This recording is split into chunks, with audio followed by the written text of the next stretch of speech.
Friends problem ఇట్లా ఇచ్చినప్పుడు so 366 పేజీలు ఉండే పుస్తకంలో అన్నారు కదా. ఫస్ట్ ఇక్కడ ఒకే అంకె వాడిన పేజీలలో మొత్తం అంకెలు. సో మనకి సింగిల్ డిజిట్ ఎక్కడ ఉంటుంది, 1 నుండి 9 వరకు కదా. సో 1 9 9.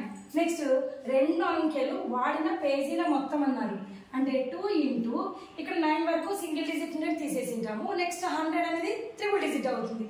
సో 1 to 100లో ఇక్కడ ఉన్న 9 100 అనే ట్రిపుల్ డిజిట్ తీసేసినామంటే ఎన్ని అయితే మనకి 90 అయితే. సో 92 180. నెక్స్ట్ 3 అంకెలు వాడిన పేజీలలో మొత్తం అంకెలు అన్నారు. సో 3 అంకెలు అంటే మనము ఇక్కడ 366లో సింగిల్ డిజిట్లో ఉండే 9 డబుల్ డిజిట్లో ఉండే 180 తీసేస్తాం. సో 366లో 189 తీసేసినామంటే 267 వస్తుంది. సో రెండు మల్టిప్లై చేయండి. 3 7 21, 3 6 18, 18 20, 3 2 6 2 8 ఎంత వస్తుంది, 801 వస్తుంది. ఇప్పుడు మొత్తం వాడిన అంకెల సంఖ్య అన్నారు అంటే ఏమి, ఇది నెక్స్ట్ 2 డిజిట్స్ 3 డిజిట్స్ అన్ని టోటల్ చేస్తాం. 9 ప్లస్ 180 ప్లస్ 801.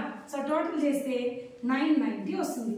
మనకి 366 పేజీలో ఉండే మొత్తం అంకెల టోటల్ ఎంత అంటే 990 వస్తుంది.